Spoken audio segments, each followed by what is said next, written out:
So gynecomastia means basically the presence of a feminine type of breasts in a male patient. So how long the surgery takes? Surgery takes depending on the size of the breast, with tissues. And can they go back to exercising after a certain time? I usually give a moratorium of about 3 weeks. Liposuction is basically a procedure which is involved for sculpting the body. People have a misconception that it reduces the weight. Actually, no, not even 1 gram of the patient is reduced. In massive weight losses, something like patient has undergone a bariatric surgery. Correct. 140 kgs, 130 kgs, they become about 80 kilos. So for them, naturally skin sagging happens. For them, we have to do something called as the body profiling surgery. Now, in general, what we do is vitiligo is basically an absence of pigmentation. And so we can address these by various methods, or what we call it as the melanocyte transfer.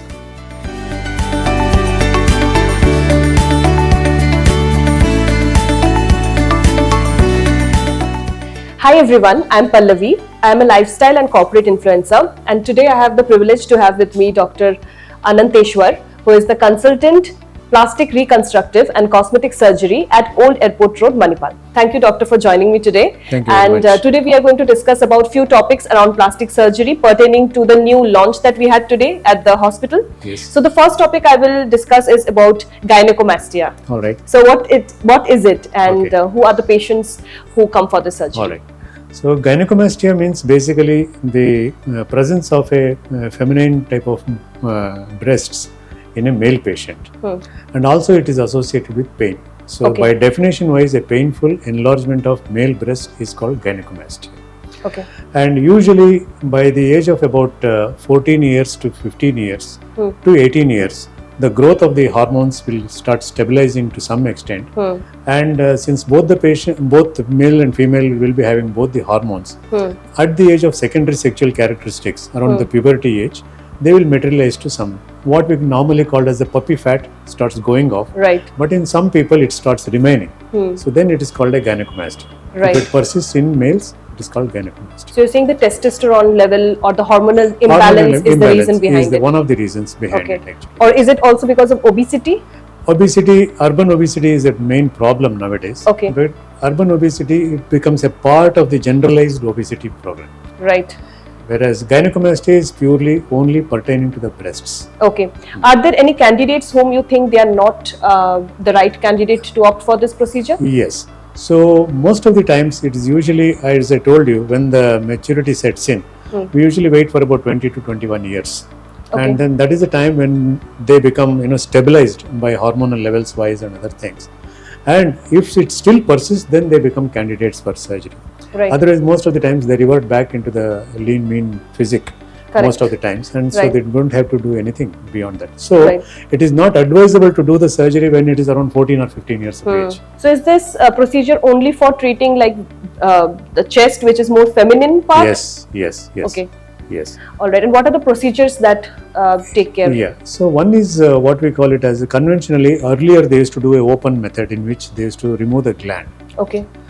But there was no address of the surrounding fat tissue. So what we must remember here is the chest is, breast tissue is considered as centrally there is a glandular tissue surrounded by fat, and both of them are intermingled very closely. So it is impossible to do only a gland excision or impossible to remove only the fat. It has to be both. Because most of these patients, they are called lipoglandular. That means both fat component as well as the gland component is there. So we do both. So what we do is a very high definition cold liposuction, which is power assisted. And also we have ultrasonic assisted laser liposuction, which is a high definition liposuction, wherein there is a thick glandular tissue that also almost it can be removed by this liposuction. Okay. So once the liposuction is complete, it will be remaining a glandular portion will be there. That will be addressed by a surgical excision through a small minuscule incision around the nipple. Okay. So that way the whole surgery becomes almost very, very minimally invasive. So how long the surgery takes? Surgery takes depending on the size of the breast, with tissues. Anywhere it ranges between 1.5 hours to about 3 hours. And this is under general anesthesia? Under general anesthesia. Okay. Yeah. And how long it takes for completely healing it? So for about suture removal, we usually do it around the 7th to 8th day. And we ask these patients to wear some sort of a tight pressure garment, what we call it is jackets, tights. So they wear it for about nearly good 2 to 3 months for the best efforts to have it.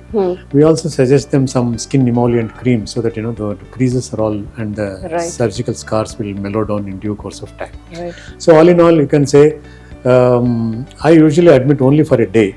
So next day the patient goes home, and then work-wise they can get back to work within just 2 to 3 days. That is the maximum they will do that. Is there any major pain associated?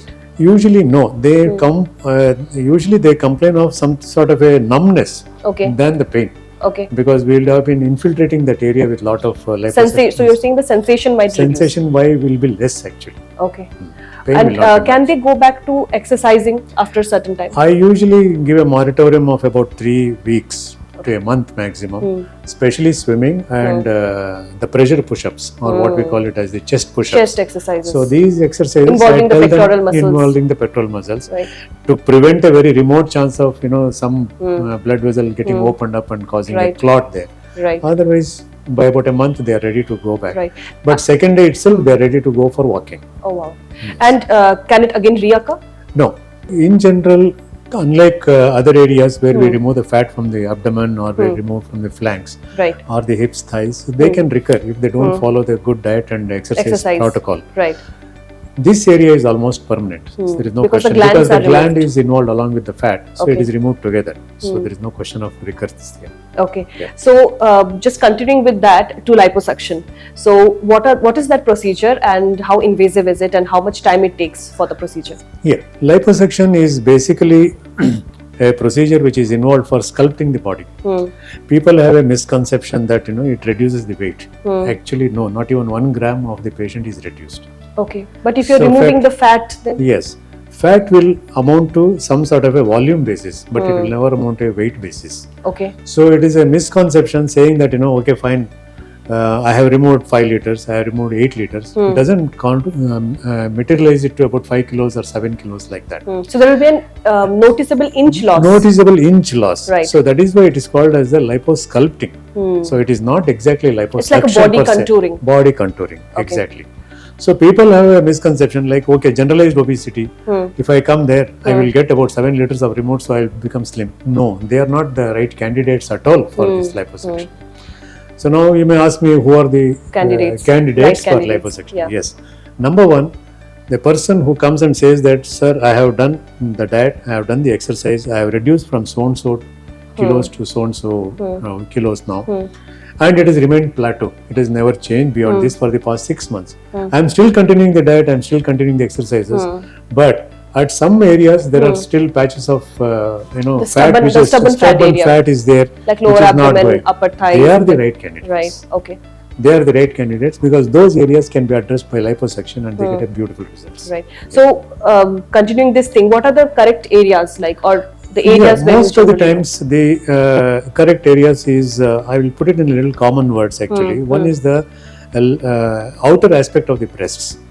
And then which is following into the back, what we call it as the love handles. So that is number 1. And then the small loin and the obliques basically. And then the loin or the flanks of the abdomen. That's also becomes a little difficult for the females to shape the baby. And the lower abdomen, yes, because it becomes something like an apron due to the deposit of the fat, especially after childbirth, so they become a little problematic issues. And you must have seen some women especially having deposits on the outer aspects of the thighs, or what we conventionally call it as the jodhpuris. The horse riders, they will have a little outer this thing. So that is what it's called. For the cellulite, that is because it is more of a cellulite as well as it is familial. Either their mother or somebody would have been in the family would be similar physical stature like that. So they are best addressed by liposuction. They work beautifully on this. And especially the high density liposuction, what we call it as the laser, it really works wonders. So how long it takes for the surgery to complete for one specific area? Yeah, that's right. So what we normally do is as a safety net surgeon, what I have done is I usually keep an upper limit of about 10% of the body weight. Let us say the patient weighs about 70 kilos. I restrict the amount of total fat removal at a time for not more than 7 to 8 liters. Because that way I am reducing the number of complications, and they all go home without any much trouble, and they absolutely touch wood. There is absolutely no issues about it actually. So is there any skin loosening or skin tightening that you have to do later on post? Yes, what we normally do is see, up to 20%. The body has got some sort of inherent skin stretch and creep capabilities. That means, give a small analogy, like the lady puts on the abdomen during the pregnancy, the skin stretches, but it is over a period of time, and the moment pregnancy is over, it virtually recoils back its normal shape. Nothing else happens there. So up to about 20%, we don't have to do anything. In massive weight losses, something like, patient has undergone a bariatric surgery. Correct. 140 kgs, 130 kgs, they become about 80 kilos. So for them, naturally skin sagging happens. For them, we have to do something called as the body profiling surgery. And how much time it takes to completely heal after the surgery? Healing is very quick actually, I will say, because the puncture spots are just less than a millimeter in size, 1 millimeter to 3 millimeters in size. And we just close it with a very fine observable sutures. So absolutely scars are not there at all. Right. But they will have to do something called as the strict massaging. After the surgery, liposuction is over. They have to do massaging, as well as they have to do a pressure garment. Okay. They have to do a pressure stockinets. That they have to be very religiously. They have to. Can it reoccur, the fat again? Yes, fat can reoccur, because here it also equally variable part is that diet and exercise. Right. They have to maintain that. So then yes, it will be there. Otherwise it can recur. So the next question, doctor, is about vitiligo. Okay. So what do you have to say about it? Okay. Is it a congenital thing? Is it something that you get later on? Yes. So vitiligo is basically an absence of pigmentation. All of us, we are a little, depending on the races, we are dark pigmented or light pigmented, but pigment is always there. Melanin. Okay. So melanin is the pigment which produces our discoloration or the coloration of the races. At the same time, absence of melanin becomes the problem. So melanin is produced by structures called as the melanocytes. Okay. So they are the cells which produce the melanin pigments. Sometimes they are absent from a birth itself. So as you can see in some of the albinos, wherein the total absence of the pigment cells in their body. Right. On the hair, on the skin, throughout the body. It's not pigmented. It is not pigmented at all, because there is no effort made by the body to pigment, because there are no melanocytes at all in them. The second one is isolated vitiligos, in which along some specific nerve distribution there is a loss of pigmentation. So along the eyebrow there may be few streaks of patches of white hair, along the eyebrow, along the eyelashes, and then over the skin.